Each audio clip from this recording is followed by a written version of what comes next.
I awaken to sunlight that's beyond bright. This day will be done right.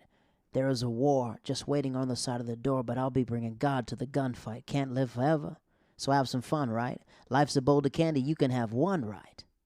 Ladies and gentlemen, welcome back to the podcast, One Man, One Tree and Hill. I'm your host, Jared Waters, two-time wrestling champ, stand-up comedian, whatever that is, that's what you is, that's what I am. Before we start off, we're going to hit up our sponsors. Ladies and gentlemen, this podcast is sponsored by Frontline Roofing and Restoration. Frontline Roofing and Restoration is a locally owned business specializing in residential roofing, commercial roofing, and restoration. You can email them frontline.roof@gmail.com, or you can visit their website, frontline.roofing.com. And ladies and gentlemen, if you use the promo code OMOTAH, One Man, One Tree and a Hill, you have a free inspection. You get a free inspection, and you get a free inspection here, and you can get a free estimate on your roof. And ladies and gentlemen, this is in Ohio. And the next person we would like to sponsor is, and this is for our black sponsors, is Candace Waters. That is my flesh and blood. I call Flesh and Bone. Her YouTube channel is called Candace's Corner. I like watching it. Welcome to my corner. Welcome to my corner. It's her theme song, what is about, where they cover current events and self-exploration. So that's a dope YouTube channel. We're going to put that link inside our description. So, shout out to everyone emailing me. This podcast is going to be a little different. My whole week has been my week has been different. I had a lot of shows this week, but I've been recording this documentary, not my own personal documentary that I've been making, but this documentary with this company. They do documentaries. They asked me to be a part of it, and a lot of questions about self that I've been worrying about. A lot of things I've been exploring. So this week, Monday.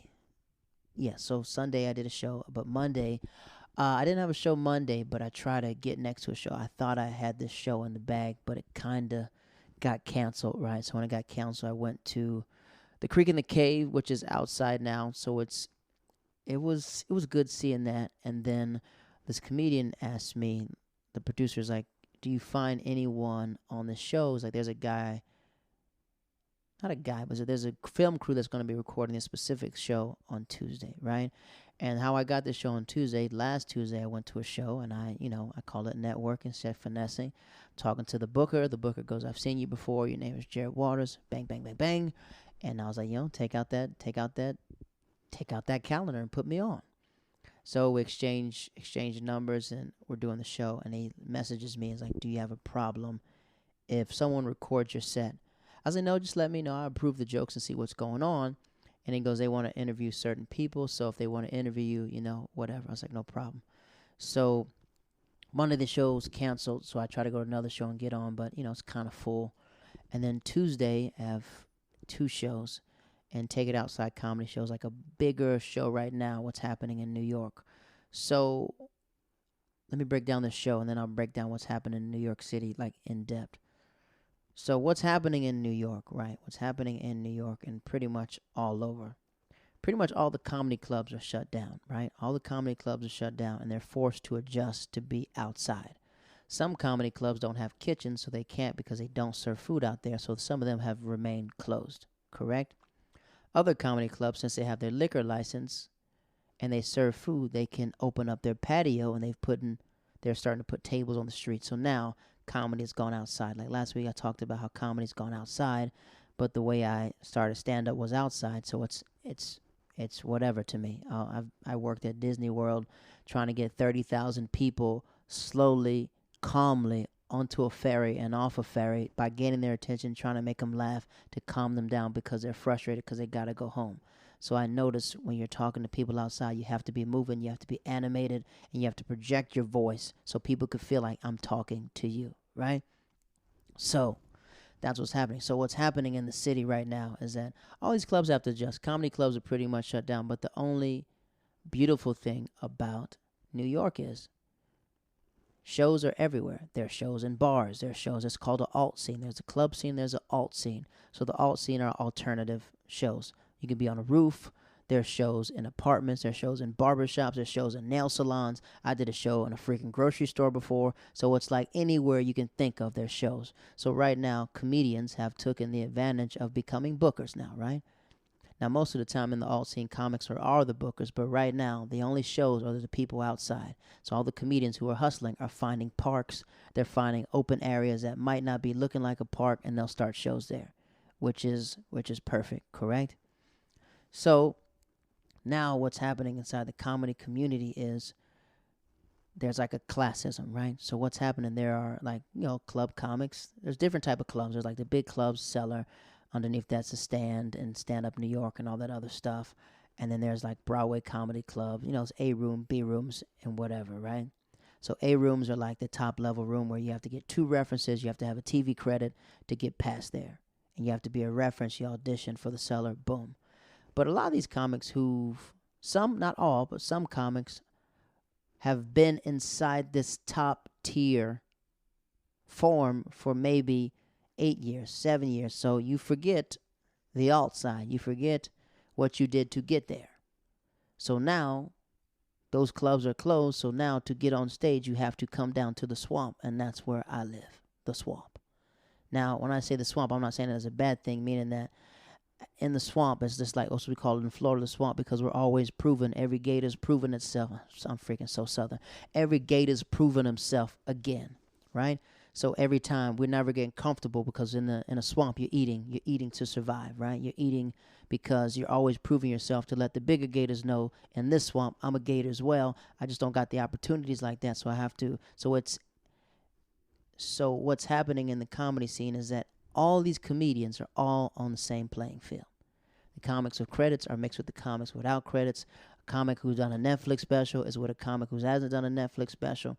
So it's a good thing now. Some people think it's a bad thing, but it's a good thing. The only bad thing is when you're up on that level, when you do alt shows, sometimes if it's not a show at a real popping club, when you do these shows that aren't the clubs, you open mic it, because clearly some of these comics with specials can't do open mics because they don't have enough time to wait in line and everything else. And then you graduate from open mics. Like I graduated from open mics when I went to Tampa, became a host, became a feature, started headlining, then I left, right? I left. So when I came here, you have to re-humble yourself, right? I could have said F the open mics, but the open mics is where you find your classic comics. You meet comics who've been doing it such and such amount of time. You meet different comics from different areas. So what's happening is now the swing is kind of different. So whoever has a good outside show, you become a booker. So now you're not a gatekeeper, but now you hold a trade, right? Like the New York comedy scene is like what you put in is what you give in, right? You can just keep getting stage time, but if you provide a show platform, you will get rewarded with other shows because you're providing a service. So what's happening is a lot of these comics are booking comedians with credits because they want to associate themselves with someone who's been on Netflix or someone who's been on HBO. But what happens is when you put these comics up there who don't really give an F about your show, they give a lackluster performance because they're working on stuff. Like there's no stakes for them.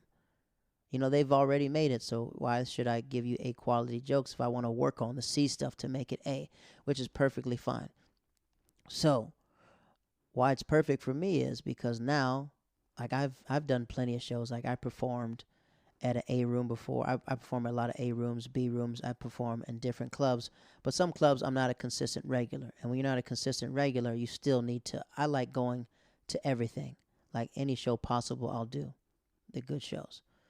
So pretty much what's happening is some of these comics have come down to do shows and they haven't been on stage in 4 months. So when these comedians book them, you have to realize they haven't been on stage in 4 months. And for us, I've been doing consistent shows throughout the quarantine, whether it's a Zoom or anything else. I'm just staying sharp. I'm rehearsing my jokes. I'm doing everything else. I'm writing new jokes. So we go to this show on Tuesday. So I'll do the second show first. It's called Take It Outside Comedy. And I meet the people who are recording the documentary. And I noticed that, and I'm going to be honest, I showed up late on purpose. I could have been on time. But I saw the comedians on the show, and there's a lot of comedians I respected. There was a lot of comedians that I remember when I was in Tampa that they were headliners. I remember talking to them and asking them advice about New York, and they gave it to me. They'd probably forgot it, but I remember it.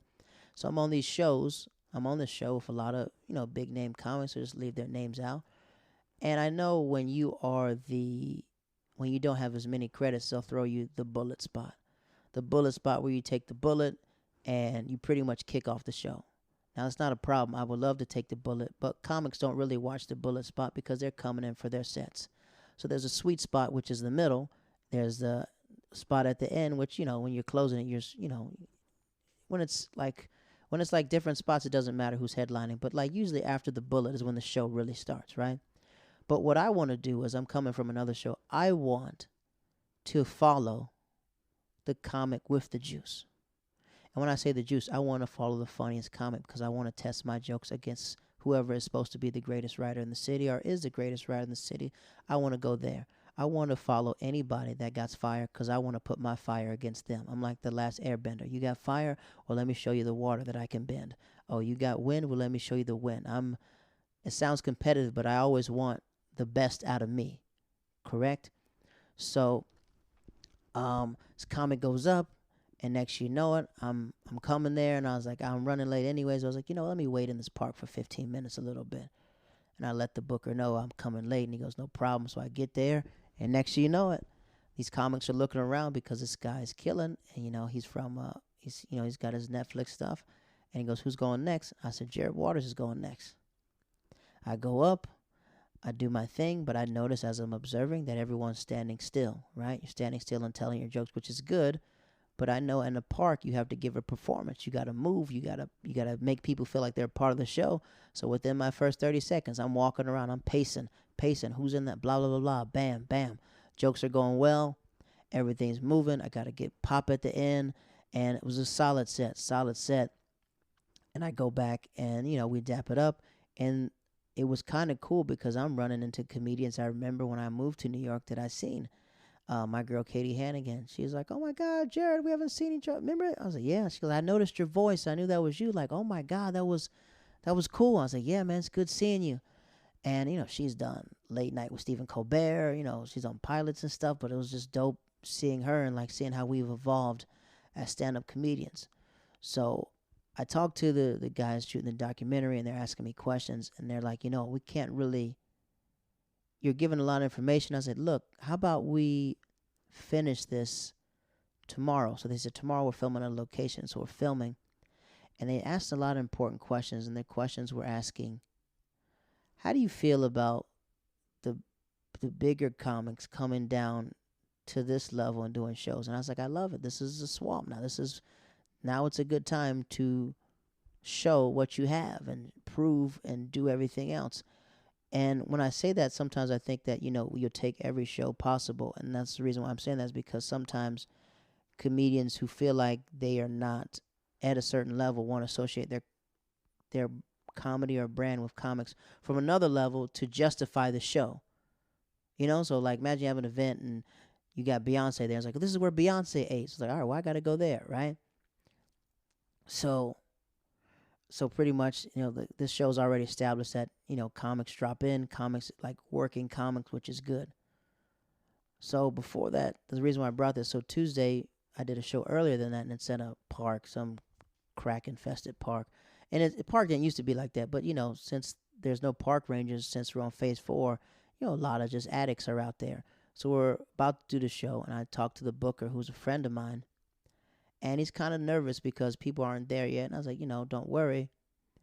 But he says this, well, if people don't come, let's just open mic it. And I tell him, I came to do a show. I didn't come to do an open mic. And there's nothing wrong with people who do open mics. I just feel like open mics are there to practice jokes and make them better, which is perfectly normal. I was like, if I wanted to do an open mic, I would have did an open mic. I came because you booked me on a show. So treat this like a show. Like treat it like a show. Don't get down because you don't see anybody here. Like when comics say that to me, it just like irks me because I'm just like, I didn't come here for an open mic. I came here because you booked me on a show. So, he's worried, and all of a sudden people start coming, and then he doesn't tell anybody the order, and he does his set, and then he goes, this first comic coming up, he doesn't even know he's coming on stage right now, but he has a nice bandana, a purple bandana. Give it up for Jared Waters. Now, something about me, I like to be prepared. I like to do stuff like that. I don't like winging it. I like giving people, you pay for jokes. I like giving you quality stuff. So I'm kind of like disheveled a little bit.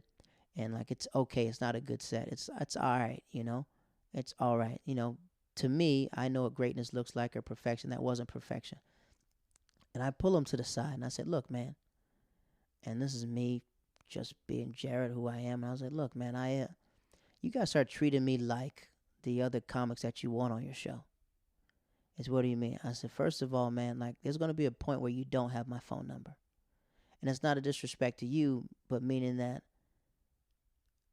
I take comedy seriously. That means you got to take it seriously. And if you don't take it seriously, that's cool, but just don't ever throw me up like I'm nothing. You're throwing me up because we're boys, because we know each other. I said, but treat me with the proper respect as you want some of these bigger comics to go to your show. I need that type of respect. Courtesy would be like, Jared, you're going first so I can prepare. Because after I did that, because I was trying to prepare for this documentary. So I'm trying to do jokes that I wanted to do for the later Tuesday night spot, but I really couldn't because he just threw me up. And I had to go home and not go home, but I had to rush over and rework the jokes. So I'm saying that because a lot of these comics now are not aware that there's a glitch in the matrix where you can start proving that you're funny now.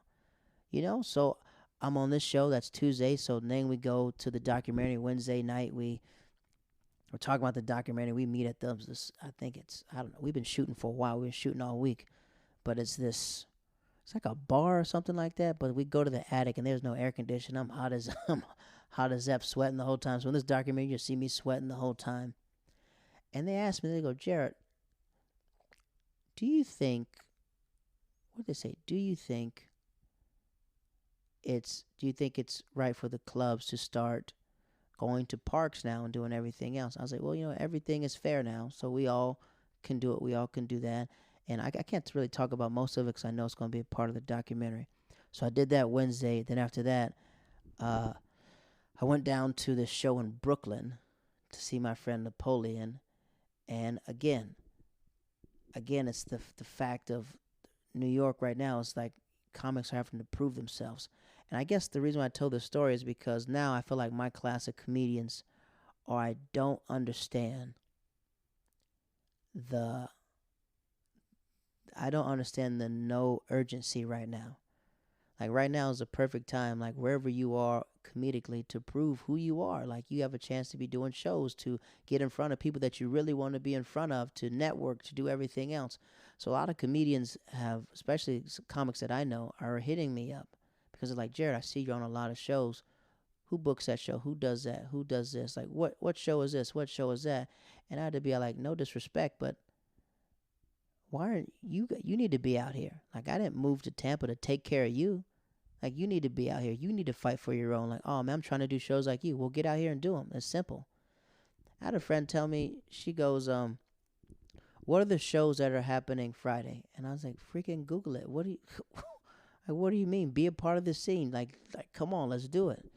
So it's this thing that I have where my friend was telling me, her name was Christiana, and my lady was telling me, she's like, I don't really believe in signs, but they're saying because you're a Capricorn, you like to be 4 steps ahead. You're very goal driven and stuff like that. So it's hard for people to understand the pace that you're in.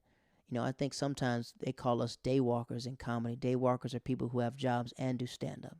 And right now, the comics who didn't get hit by this pandemic are the day walkers because we got day jobs and we know how to, how to do both, how to like wake up, how to get up, how to have something responsible, how to do this. It's just not stand up all the time. It's something you're dealing with different people.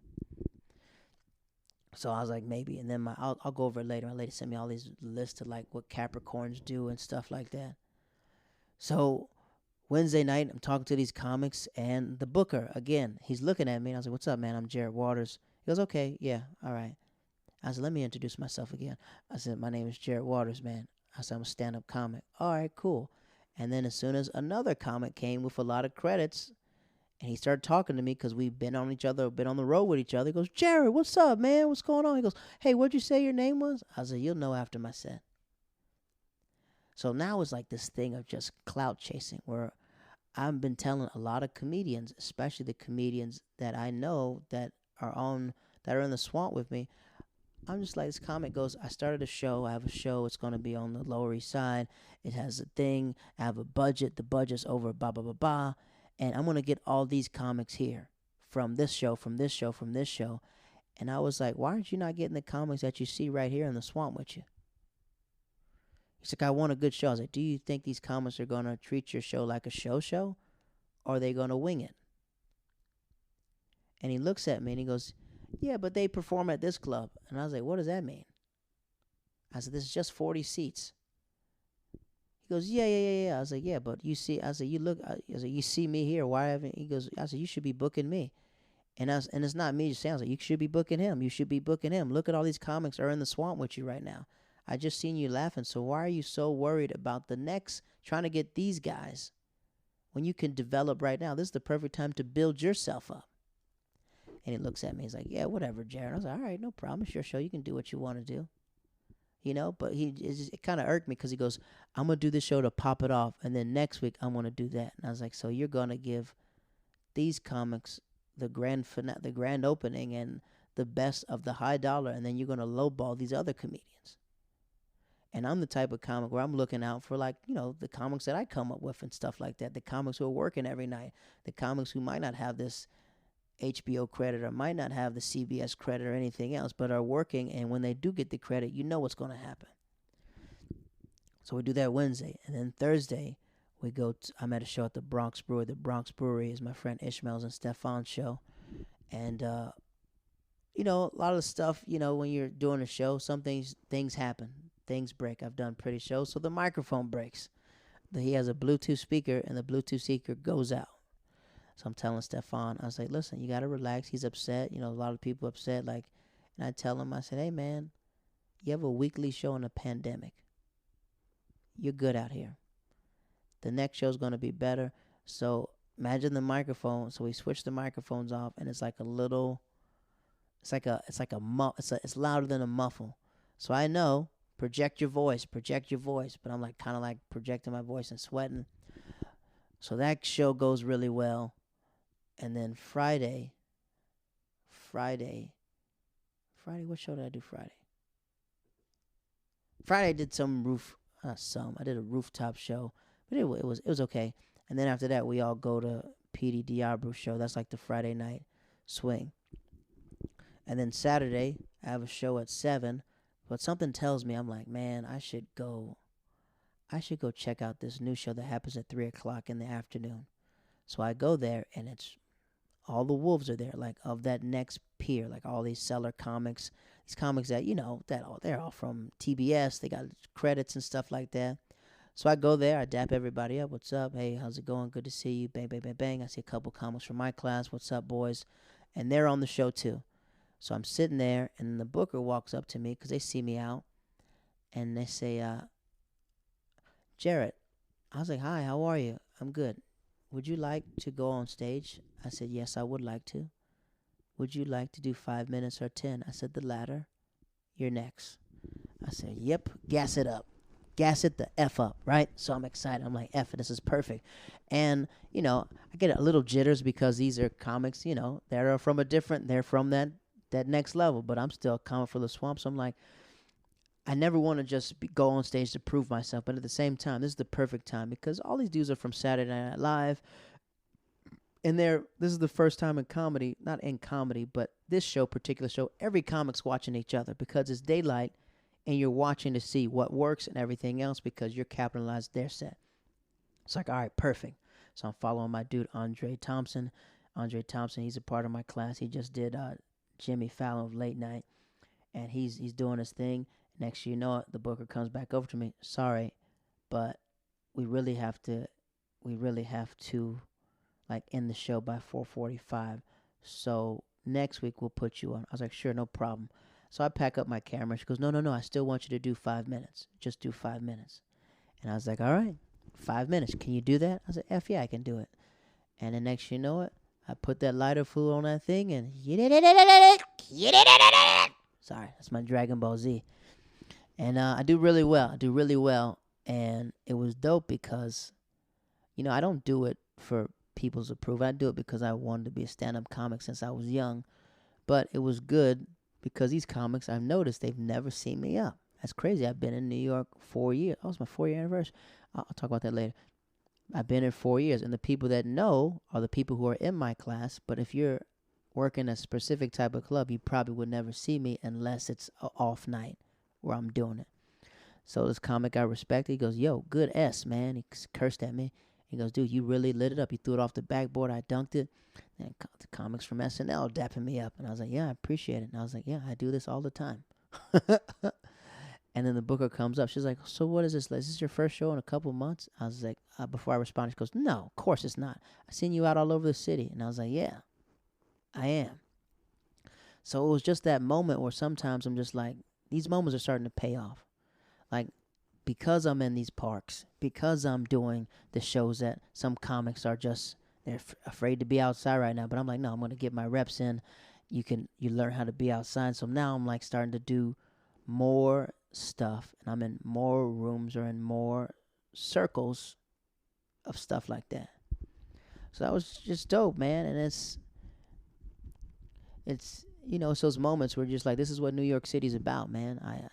This is New York City, man, where you could be on a show of anyone, and if you're not an A comic in Ohio right now with Dave Chappelle, you're probably in New York. In LA, all the comics are shut down. My boy Jonas told me, like, in LA, they're shutting down everything. You can't do, if you're in a beach and there's more than 7 people, they're shutting it down. You can't do anything else. And when I'm sitting there at this show, these comics are like, "Hey, man, we did it outside, man. We're making people laugh outside." And I was like, it's so crazy that what's happening now is something that I did 6 years ago, 5 years ago. And now it's happening now. So I just, shoot, it is my 4 year anniversary. I don't know if I'll make a Facebook post. I think that, you post 5 years. 5 years like a 5 number. 4 is just 4 years, But I remember packing up my car. I remember I moved from Tampa. Well, let's go even back. F it. I guess, sorry to the people who, I'm reading these emails now. I promise this week I'm going to review One Tree Hill and these other emails, I promise. But this is like I'm just reflecting on my 4 years in New York, man. It's probably the toughest thing. The toughest thing could be your ego, right? I think that my life has prepared me to be a stand-up comic, because throughout my life I've experienced a lot of letdowns, disappointments, and always proving myself. I think throughout my whole life I had to prove myself. We can go back to the beginning, because when I was like 4 years old, my mother was supposed to put me in preschool. But there wasn't enough spots in preschool, so they ended up putting me in kindergarten. And I was really good at school in kindergarten. I learned pretty fast, so they were supposed to hold me back, but they didn't hold me back, so I just went on to first grade at like 5. So throughout my life, I've always been a grade ahead, right? A grade ahead, meaning it's cool to skip a grade, but socially or physically, you develop a whole lot slower. So when I started getting certain things, other people had it already, right? I noticed it when I was like in 5th grade. So long story short, let's get to it now. So I started stand-up in college, but when I was in high school, I always wrote jokes down. I had a joke pad, and I would write what's funny, and I was always trying to make people laugh. When I was like 11, I remember I downloaded all these Red Fox, I downloaded all these comedy albums, and I would just quote comedy albums all the time. I just wrote down jokes that I heard that were funny, and when people said it, I would just tell jokes. I would tell jokes to my grandfather. He would bust out laughing. I'd tell jokes to my dad. I would do impressions and everything else. Like, I always knew that I would be doing stand-up. I freaking always knew. So I'm like 16, and you know what? Hold on. I'm about to play a clip. This is me at 17 as I'm leaving. And I said, me and my boy Sasha, we used to be rappers, and we talked about what do we want to be 5 years from now. I'm going to play this clip. Here we go. And mind you, this is a rap. We made a rap mixtape, but I was going through some old stuff, and I was like, yeah, and this. But we used to take these rap CDs, and we would rap over beats, but we would take the introduction and talk about the future and see what will we become in the future. All right, here we go.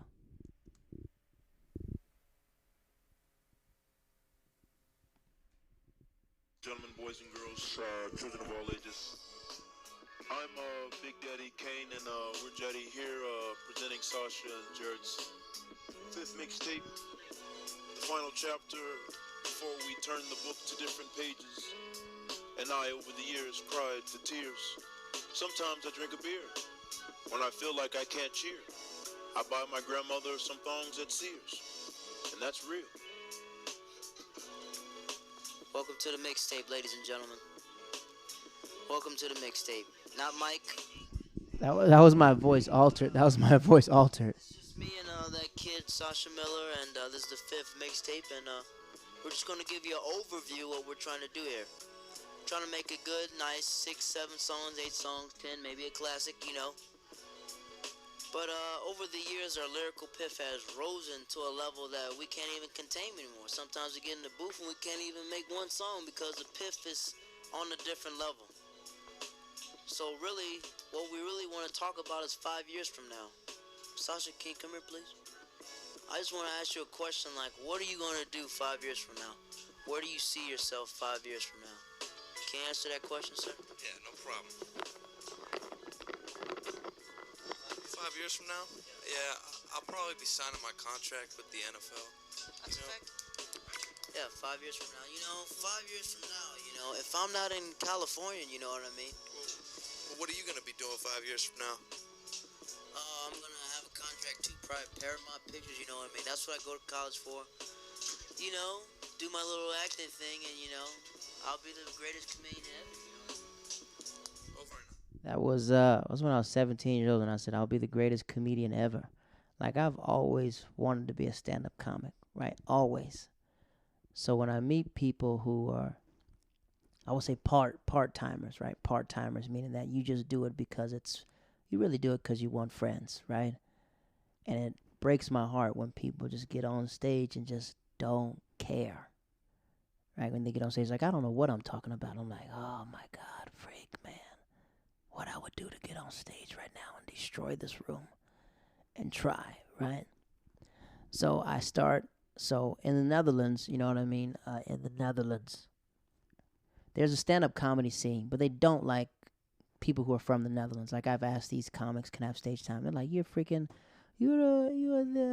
black, but you grew up here, so it's not funny, black.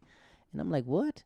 But they're like, pretty much, who are you? I just want to do stand-up. So what I would do is, I would apply for all these scholarships, and after I got these scholarships, you had to give a speech, and I would just write stand-up jokes inside there. And at the end, I would do it motivational, but I would just try to tell jokes, and I would make people laugh like that. And if it didn't work, I would just go back to the script. But that's what I did.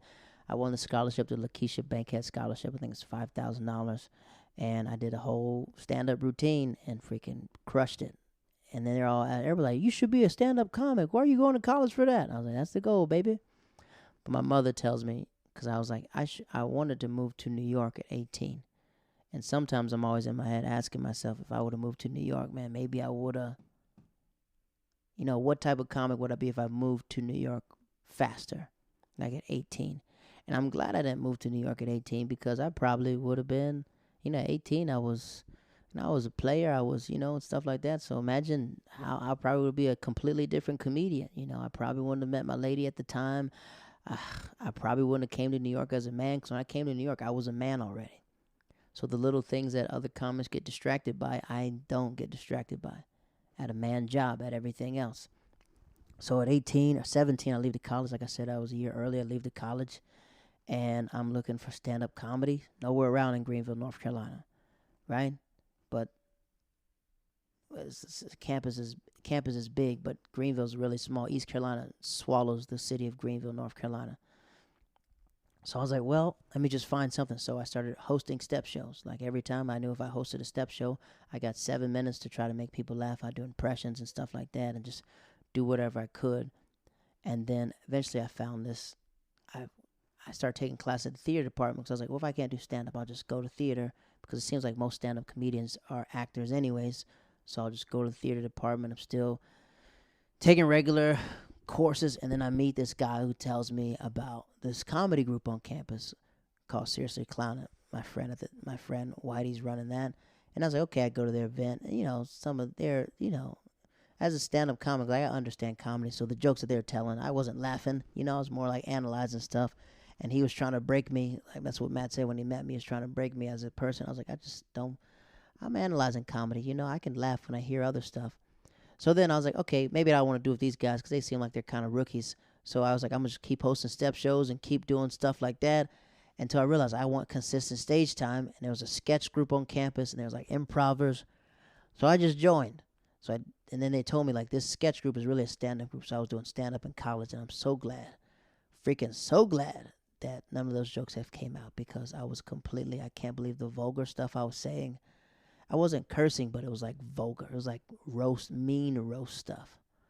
Or it was like, it was funny, but at the same time, I was like saying people look like Waka Flocka. It was like roasting. I was like very quick to roast. But all those years in college, it was college humor. College humor is really, what kids like. Kids like music, kids like what's trending, and kids like current events.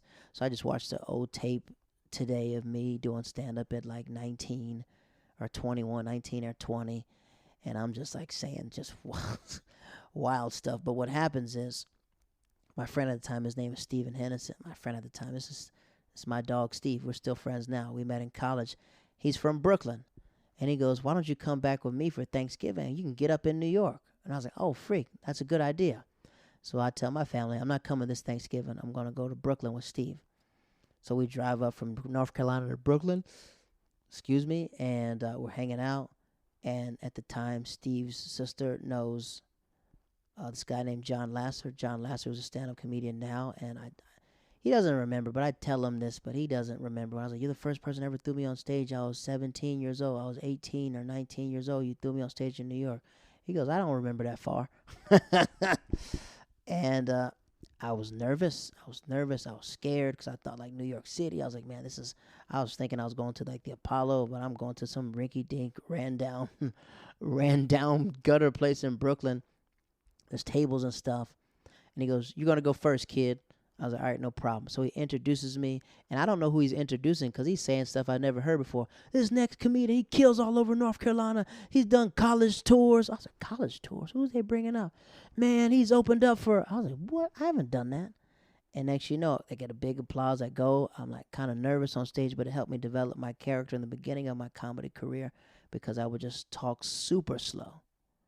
And as I talk super slow, it's like I use my voice to throw it. So people were laughing at the stuff that I was saying, and I got laughs. So at the end, it was now looking back on the set was okay. I've seen plenty of 19-year-olds are funnier than what I was at 19.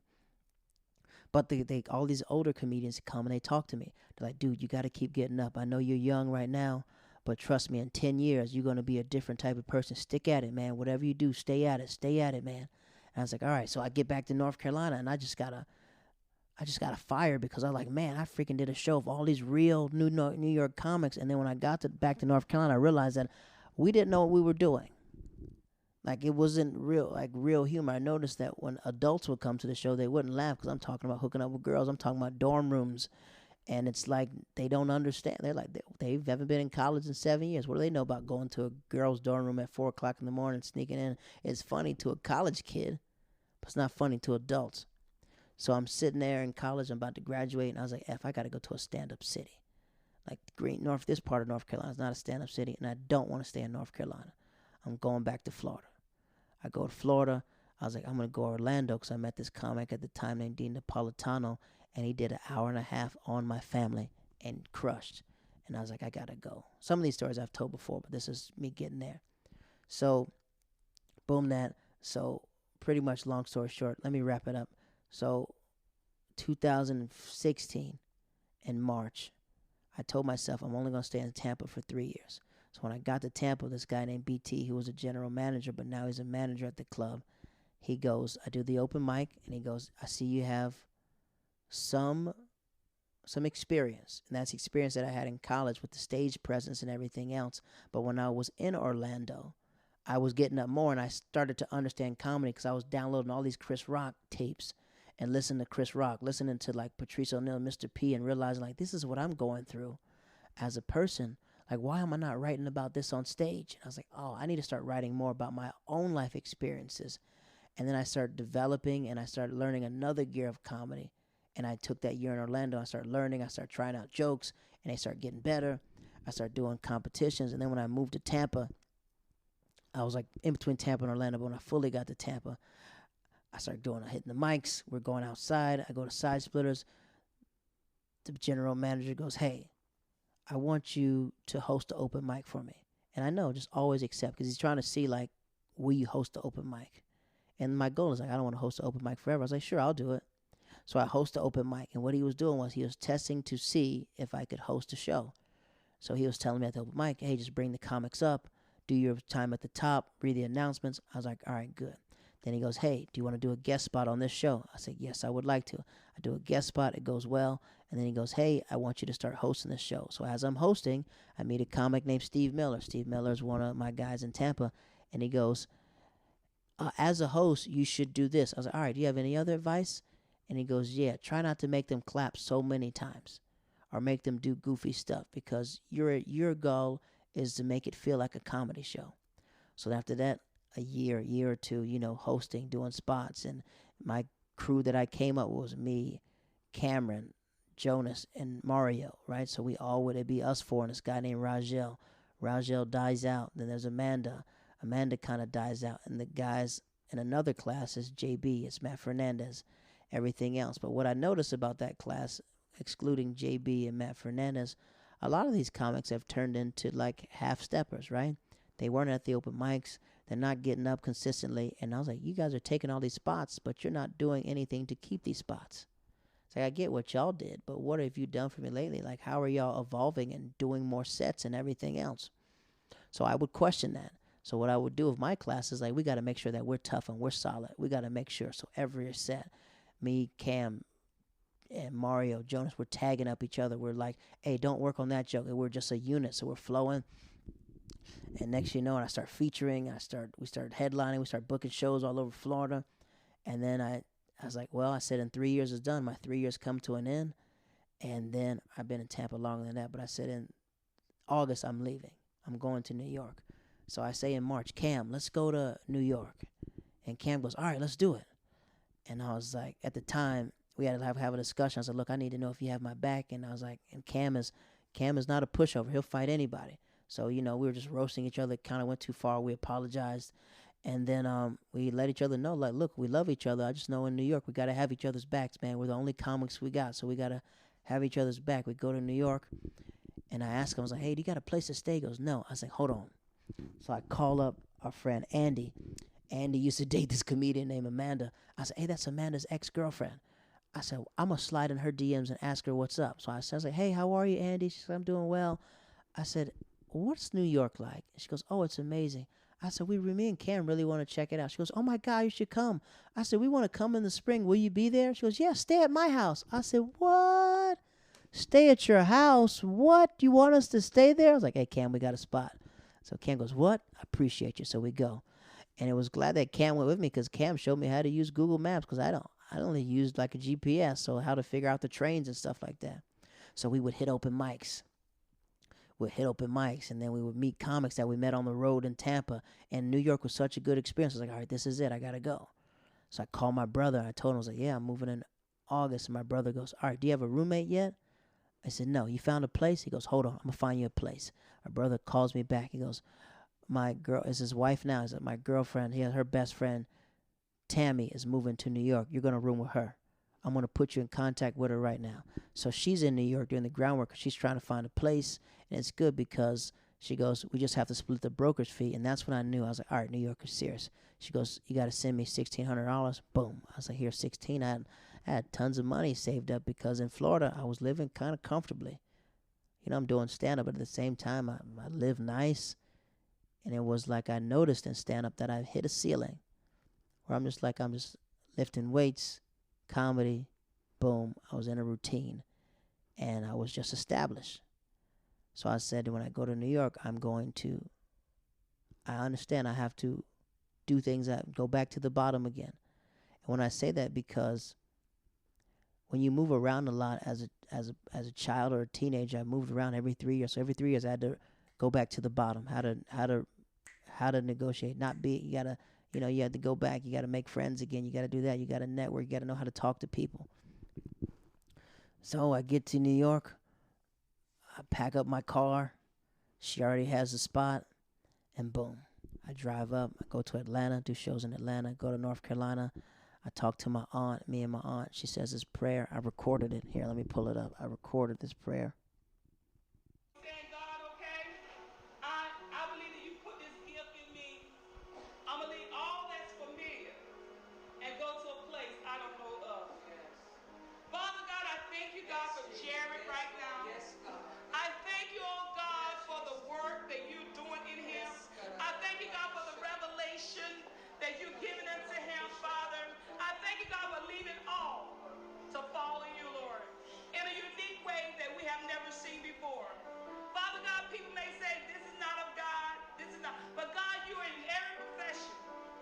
You said in your word, oh God, that you in the midst of us. And wherever he is, Jesus in the midst of him. And Father God, we know that even like the ORU motto is that to go into every man's world. That this is he's going into every man's world. In the comedy area, that's a man's world. That your light will shine bright on his comedian, whatever it is. That was my aunt Dee. She just recently passed away in 2019. But I remember, I'm a very spiritual person, right? And this is what I say, like when I pray a lot, and sometimes I'm very religious. Not religious, I'm very spiritual. I'm in tune with God. I'm a Christian man. But I say that it was nothing but God that kept me here in New York. Like when I left my job in Florida, you know, a lot of people like, you know, that the boss talked to me like, Jared, why are you leaving? Everyone loves you here. This was going to be a great year. They gave me a salary increase. I'm like, yeah. And my dad goes, do you have a job set up in New York? I was like, nope. And he goes, I said, God will provide. And he goes, he will. My mom goes, yeah, don't worry. He says, the righteous will prevail. And I get to New York, and within 2 weeks, I get a job, right? And I've been at that job since I got here. And that job's, and this is how crazy it is. That job provided me an opportunity to go to the Middle East, and I did stand up in the Middle East. So what I learned in New York when I got here was to change my pace. I have a very slow voice, but I can speed it up when I want to. But I have to realize in New York, Tampa, you got 15 minutes to work stuff out. In New York, it's 3 minutes when you're first coming here. When you're hitting these open mics, you got 2.5 minutes to make somebody laugh. So I had to, when I first got here, I kind of was like, man, I only have one bit to get out. So I would start chopping the fat off my bits, chopping it off. I was like, all right. So now I developed a jab now. And now I got a jab with it. So I'm in New York, and sometimes I guess I get frustrated, you know, because sometimes I feel like I should have certain things. I remember in New York that I learned, I was peaceful, but I remember this comedian that I knew. I met him in Tampa, and when I got to New York, was the only person I knew in New York that wasn't a 50-year-old comic, because they can't help you. And I go to his show, and I was like, hey, man, we met in Tampa. He goes, dude, come to my show. We come to the show. We're having a good time. He gets drunk, and then he's just saying the most foul stuff out of his mouth about everybody that I know back home. He goes, F Tampa, F the owner, F JB. And I was like, whoa, dude. I was like, whoa, what the freak? And he goes, yeah, and freaking you too, man. Like, making fun of me in Tampa. I was like, dude, what are you talking about? We had a great time. I freaking I gave you Kanye West's CD and Rihanna. I went to go download this. I drove you around to get cigars. Like, how was that a bad time? And he's like, the owner at the time was making fun of him, and I didn't know. And I was telling him, I was telling the owner to be quiet. That's how you get him to be quiet, by just agreeing with him. And then next you know it, he like made it hard for me in New York, because at the time when he got here, he developed respect, and like everyone for his comedic town were like the guys who had all the shows, and he made it hard for me, because every time I met a comic, they're like, Jared, you're really nice. And I was like, oh, I know. He said I wasn't nice, right? And they're like, yeah. So it took me a while, and I felt like he was effing with me. And it's just like, you know, when you feel somebody who doesn't like you and has that thing. And I'm a peaceful person, but at the same time, I used to be a goon. I used to be one of those guys that would just try to, you know, I fought a lot growing up. When you're a military kid, when you move around, you got to fight people. It's what it is. So that bullying stuff, I'm not a fan of it. No one's ever going to bully me. If not, you getting maced, and I'm taking his kneecaps out, right? So I noticed there's like a lot of microaggressions towards me. And I remember I got off stage one time, and he goes, give it up for the only Christian comic in New York City. He's going to sell you to Christ. And I was like, dude, are you trying to disrespect me? So next thing you know it, in comedy, we have all these wiffle ball games, right? And it's where you have to bond as a comedian. You have to give into the scene. So I was like, you do basketball tournaments for comedians to bond, and that's where I got a lot of my shows, by just networking. So I play wiffle ball, but a lot of people don't know. Freaking, I was no joke in T-ball. I was no joke in Jackie Robinson, so I'm hitting the piss out of these wiffle balls. Next you know it, the guy who's been bothering me, he goes, yo, Jared, great job. He moves his hand out the way to high-five me and calls me and says something. He goes, ah. And I was like, maybe he's being funny, but he does it again. And I was like, all right, the next time you're going to die. Like, he didn't know that, like, like my scene in Tampa, we're all fighters. Like that's the one thing about the Tampa comics. We've all come to blows. I've seen one time. I remember one time I had to take. I was like, JB, what's wrong? He goes, oh, like I'm about to fight this audience member. I was like, what? Relax. Cam, ready to throw hands. Rio, Jonas, for everybody in Tampa. So we're we're not angry, but everyone's ready. You know, it's a wild city. So next you know it, I told him, I was like, man, you could die right now. He thought I was joking. So next you know it, that's my opportunity because he kept, being disrespectful. So I need him in front of everybody, in front of the whole comedy scene. And then his buddy walks up on me. I was like, you can die as well. And they're looking at me. I was like, I just want you guys to be prepared for what you do because and after that moment, it was cool. After that moment, they realized, like, oh, Jared, I F you up. I was like, you got to know that. You got to know all these little mind games you're trying to do with me and trying to, like, block certain things. Even you don't think you're doing it, but you thinking that just lets you know I can make it hard for you, too. I can make it really hard for you to breathe if we want to go like that. So I know, sorry to get like that, but that's how I felt. That was my first year in New York. I was frustrated, man. I was like, I'm not getting spots like that. And then I said, I noticed that this comic was going to Tampa, so I asked Jonas. I said, yo, pull up on him in the green room. I said, all the boys, I want y'all to run up on him in the green room. Don't hurt him, but just ask him what the pressure is. And the next you know, I was like, no, I love Jared. He's great. Oh, my God, Jared's great. I was like, oh, yeah, good. I can make it hard for you as well, man. And then I was talking to my friend, and my aunt said, you shouldn't be like that, Jared. You should be showing the love of God. I was like, you're right. So I walked over to him, and I apologized. I said, I apologize for tripping you. I let my emotions get to it, and I said, can you forgive me? He goes, yeah, I forgive you. But at the time, I think I needed to do that. So at the time, I'm still doing open mics. I'm trying to get into the shows and stuff like that. And this comedian from Tampa goes, hey, I'll be in New Jersey. I'm opening up for Don Herrera. You can come to the show. So I go to the show, and he says, look, I'm going to get you a guest spot. I was like, how? He goes, don't worry. I'm going to sacrifice 7 minutes of my set to give you 7 minutes. So he does it. And at the time, this is how God works. This guy that I met, his name is Brian McKenna. Brian McKenna goes, hey, man, you're like kind of clean. And we don't have any we don't have any urban comics at the club that I work with. It's on Long Island. Would you ever go to Long Island? I said, I don't know where it is, but sure, I'll go. It's in New York, right? He goes, yeah. I said, F it, I'll go. I'll do anything. I just want stage time.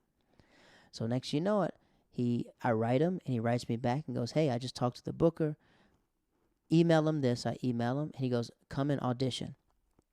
And this is the experience in Tampa that I had. And he goes, I go to the club. It's called Governors, and he goes, how much time can you do? I said, how much time do you need?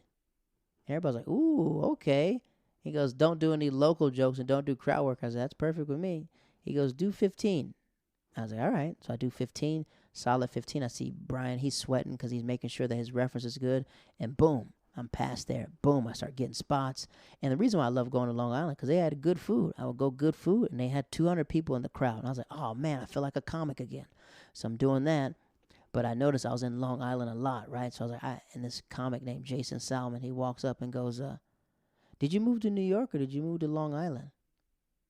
I said, what? He goes, yeah, it's good to be out here, man, but you got to be in the city, man. I was like, you're right. So I was like, all right, I'm going to make sure my business to get in New York City. But this is how it works. As I was in Long Island, I started making connections with comics in the city. So I met these two comedians, DC Benny and Jamie Roberts. I just made a post about Jamie Roberts. Jamie Roberts was the first comic to pull me to the side and goes, where are you getting up at? I said, hostels. I get up at hostel shows and everything else. He goes, you doing a club yet? I said, off nights. He goes, all right, come with me. Come Sunday. I go to Sunday night live show, and all of a sudden he throws me up. I do well, and he goes, F with me. And I was like, I will. So Jamie was the first comic that introduced me to bigger comics. I was like, Khalees Hawkins is the first comic I ever wrote in my life. I was watching Comedy Central in the Netherlands, and I was like, I just found her on Facebook, and I was like, hey, great set. And she wrote back, thank you so much. I was like, what the freak? This is amazing. Then I noticed, I was like, man, Chris Rock is writing on her page. I should just slide in Chris Rock's DMs. And I do. And he writes back. I was like, freak, Chris Rock just wrote back. Then I made the idiot mistake of just sending Chris Rock my stand-up when I was young. I was like, freak, I never should have did that. But he wrote back again. I wrote him something, and he wrote back, I'll keep that private. So now, so Jamie Roberts is starting to give me shows at Broadway Comedy Club.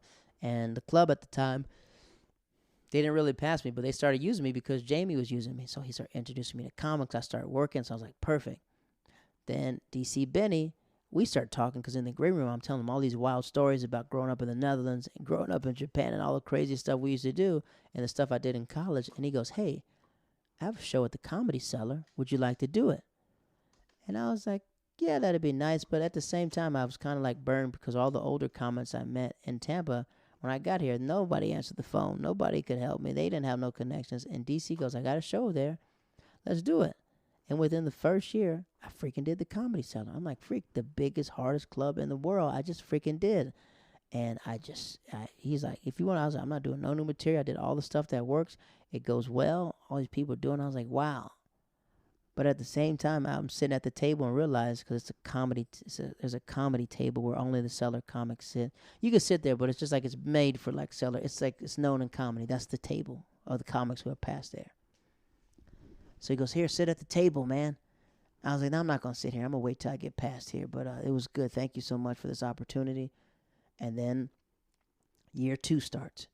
Year 2, I start getting up more. I start knowing how to finesse more. I start realizing that it's about hanging out and meeting people and being nice. So I start doing that.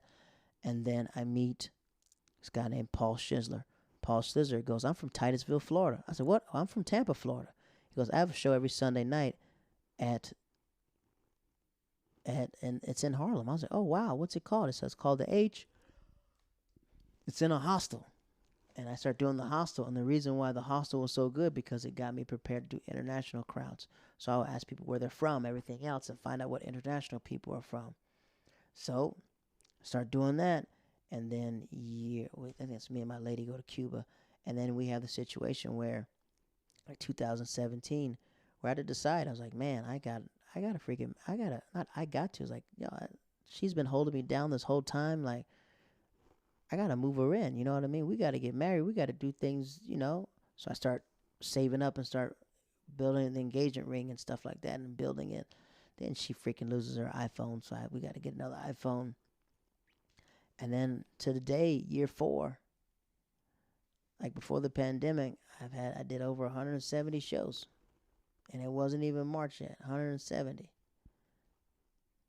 And New York is, they say you go to LA to be famous, you go to New York to be great. I think there's great comics in LA because my friends are in LA.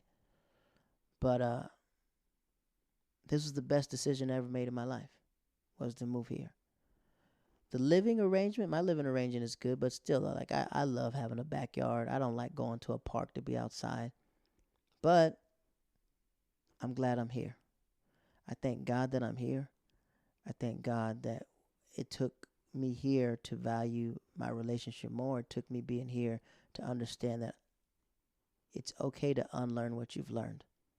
Whatever you're doing in life, whatever you're doing, you know what I mean? When I was working at Disney World, and I had a job doing this, an easy job, right? But when they kind of like repositioned me, I was sitting in the back at a kitchen, right? Figuring out what I want to do after college. I'm in a kitchen with all these Haitians and these Dominicans. And, we're laughing and making jokes. And this Haitian dude pulls me to the side and goes, you don't want to be here, right? No, you feel like this is beneath you? Just be good at it and you'll have fun. Be good at the fries. Master the fries. Right? And I'm just like, what? And I'm sitting there like doing the fries. And actually, you know what? When rush hour came, they would move me off the fries, put me back to the dishes. But it goes, master the fries. This guy's the best fry dropper I met in my life. He could drop the piss out of fries. As soon as that people come, whoosh, whoosh, whoosh, fries, fries, fries, fries, fries.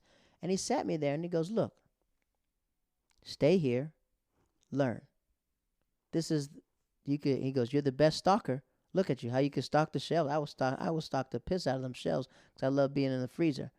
But he was all like, learn the fries. Learn the fries. It's hard, but learn it. You sweat. They ain't taught me how to steal food. He taught me how to steal chicken nuggets. I taught this girl from China how to steal chicken nuggets. And she goes, 1 nugget? I said, yeah, take it. I don't care. Then she took a tuna sandwich. I said, I didn't tell you how to steal that. I said, you did that on your own. But all these scenarios happened in life where I had to learn to adjust. And learn, like, it's not worse than dropping fries. It's not worse than over 2,000 people wanting a burger and there's no burgers there. You know? I remember dealing with disappointment. I remember playing football, and I remember being cut off varsity and sent down to JV, which is the most embarrassing thing. I have a thing about public embarrassment I don't like. But I remember telling my friend at the time, who was on JV, when I was on varsity, and I was telling him, like, hey, man, don't even worry about it, dog. Don't even worry about it, man. You got this, man. Don't worry about JV. It's just JV, man. Kill on JV. That's the swamp. You need to kill at that swamp. Let be the biggest gator on JV. Let them know that you show them that you belong on varsity. I would say that. I was kind of effing with him a little bit, but I meant it, right? I meant it, but at the same time, I was just happy I wasn't on JV, because what we used to say, JV, pick up the water bottles. JV, get the dummies. JV, do this. And it was a pecking order, right? A pecking order of how it went down. And I love being on JV when I was a freshman because all of my friends were on JV. But to watch my friends elevate and for me to be downgraded, it hurt me. I'm like, look at all these people just freaking, oh my God.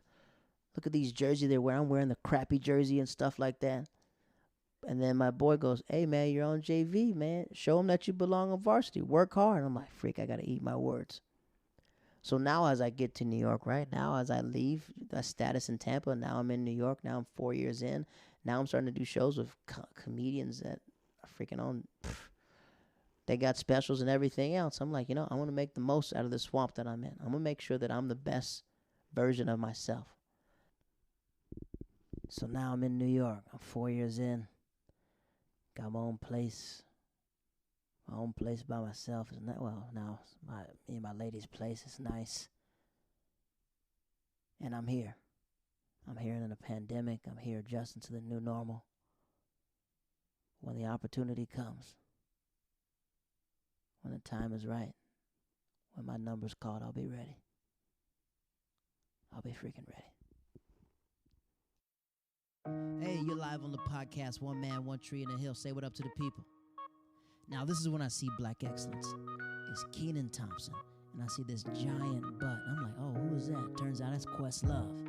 It's Dave Chappelle, Chris Rock, Eddie Murphy. And they're all sitting at the table, and I walk up to Eddie Murphy, and I was like, hey, Mr. Murphy, I just want to say you're the GOAT, man. And you're the coldest that ever walked the face of the earth. You got to break that thing over. She wants it private, but y'all not even together right now. So we haven't spoken about anything but the cat for at least 2 months.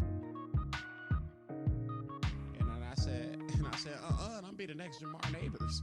And she was up like, I know that's right. Ladies and gentlemen, thank you for listening to the podcast. My name is Jared Waters, and I'll catch you next time. Like, subscribe, rate the podcast. Have a wonderful night, wonderful day, whatever you're listening to. I'll see you soon.